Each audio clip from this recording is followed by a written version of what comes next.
This is my prototype. You're looking at a brushless motor from a RC boat. I don't know the exact specifications of it. With the RC motor controller here, it's a 24-volt lithium battery. It's probably about 20 18650 lithium cells in there.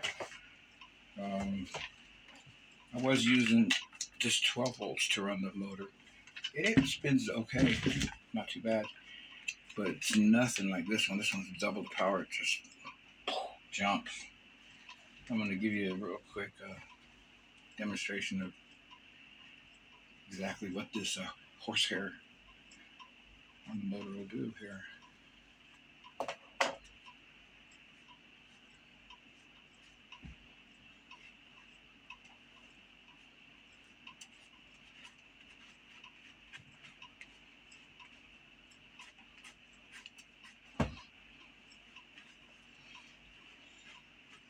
I've done enough waxing, polishing my own shoes to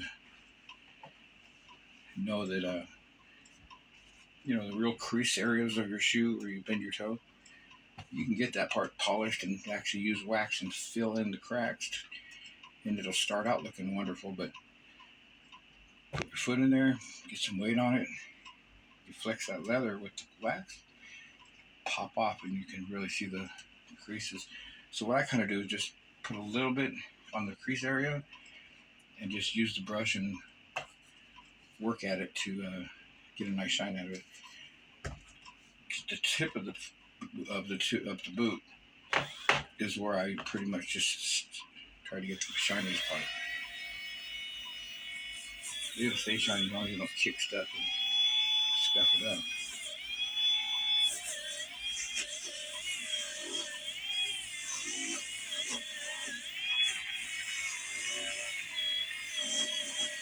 But in this situation,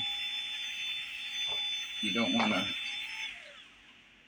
knock the wood pieces onto the leather. Really put any pressure, you're going to ding and gouge the leather. I'm capable of all kinds of stupid stuff, so you see me do it right here. Put me a little flat.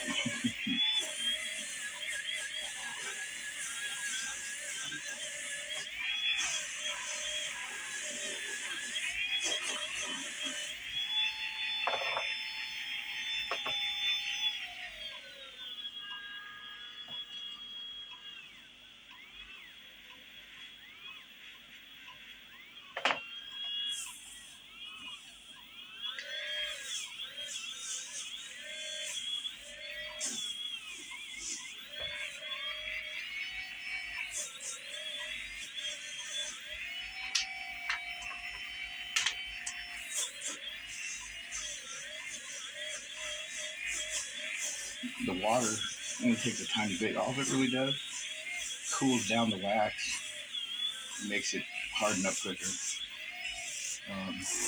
Cool, hard wax will shine up quicker than warm, runny, fluky wax. That's all the water really does, is just harden it up a little bit so you can get a buff out of it.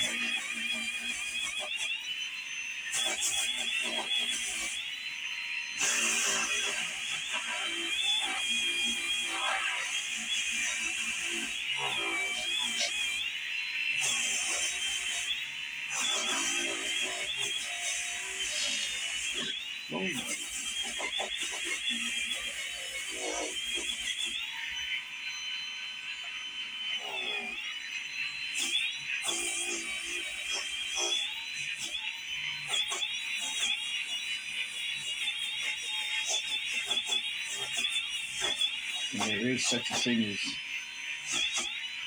over rubbing it to where you completely remove all the wax, and then you're just burning down into the polished layer of the leather.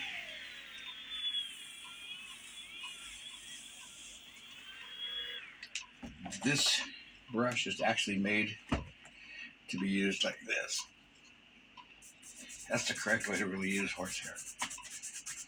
Some people that are practiced can really get it going fast. So considering how the bristles are hitting it there, I'm not really putting a lot of pressure.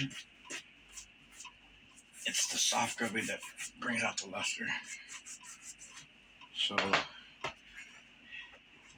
this setup here isn't really doing that same movement. It's twirling it. So absolutely, you have to really be light on it. And you can actually add wax to the bristle. Look in a little further. There's a lot of techniques that you can do with the shoe. I'll show you another one real quick here. Here's a real famous one that's old school lowriders that wear the pressed pants and the buttoned up pendleton and shit. They put a real thick layer of wax, more than that.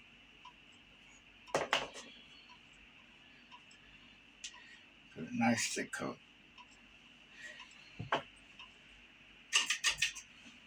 And then they go like this.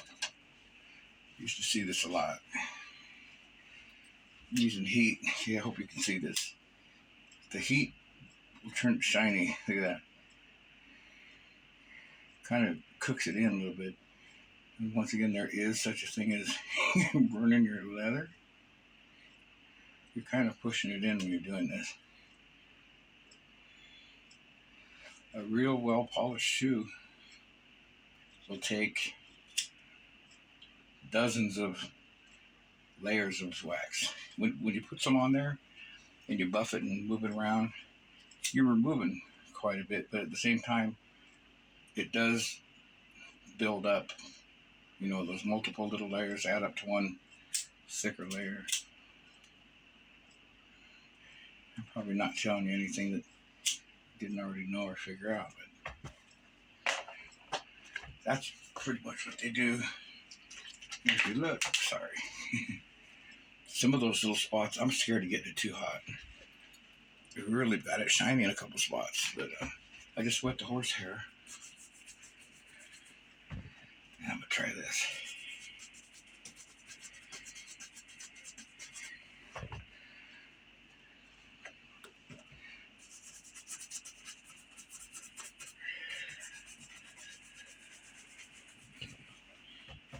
Kind of awkward for me. I haven't done this in a long time.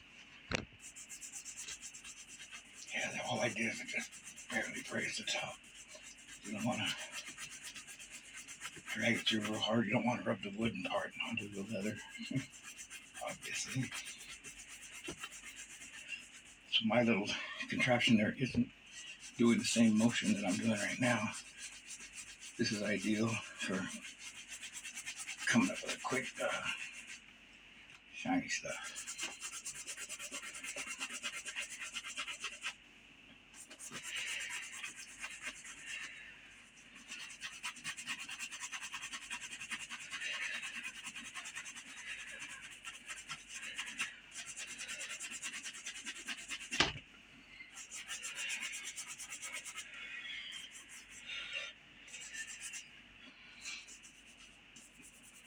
Last pair of shoes that I really spent time polishing were Doc Martens I had. They were like, I had them for almost 10 years, one pair. And Doc Martens have a yellow nylon stitch around that holds the leather onto the sole. These two have yellow, but not the same. It's copying the Doc Marten, but I used to take a toothbrush with bar of soap, like laundry bar soap, load it up on the toothbrush and then get it wet, and I would hit the yellow string, and that technique would pull wax out of it and make the yellow string look nice and new again. Some people, before they do any polishing, they'll take some tape, that blue painter's tape or masking tape, and they'll run it around the edges really well to hold it down. So as you apply your polish, you're not even introducing it to the yellow stitching. If I was doing shoes like professionally where people come up and pay me, and somebody had Doc Martens, and I didn't protect the yellow stitching when I was applying some black wax. I'm sure they'd get pissed. Hey, you're actually damaging the shoe more than you are helping. I've had shoe polished a couple times. I remember the guy was so stupid. He was taking the polish in my nice new socks. Yeah, they were beige socks. Had big gouges, big spots of black shoe polish on it. And I told the guy, "What are you doing, man? I got to go change my socks now." Oh, okay, that's $6. It's $6 my ass. I'm not giving you anything. Those socks are $12.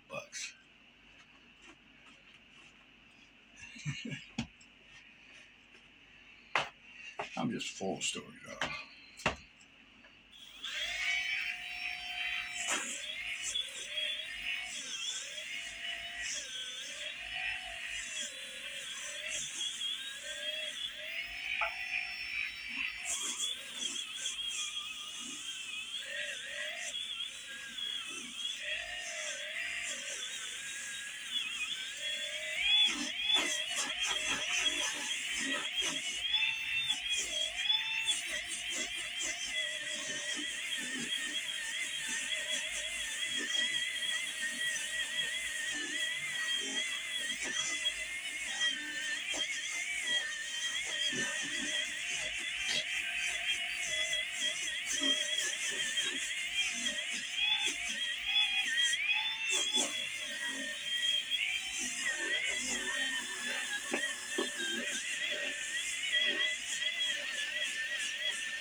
I've never seen anybody have some kind of a policy tool like this for being shoes.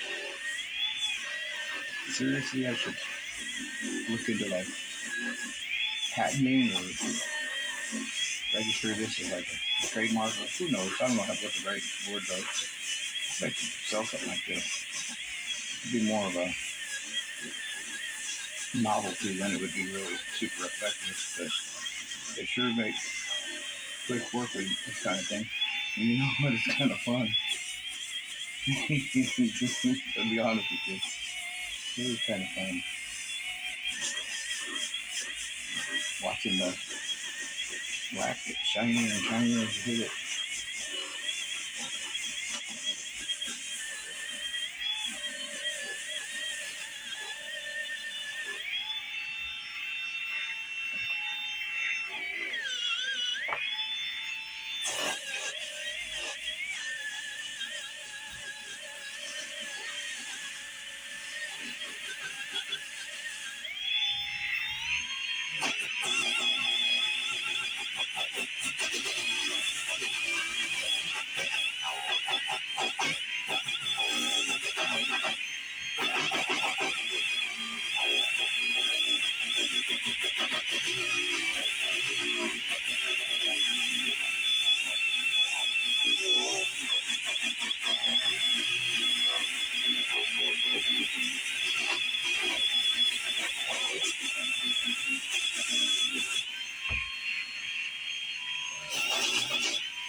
Yeah, I'm taking it off now. It's fucking dull. Burned all that wax off. But I'm having fun.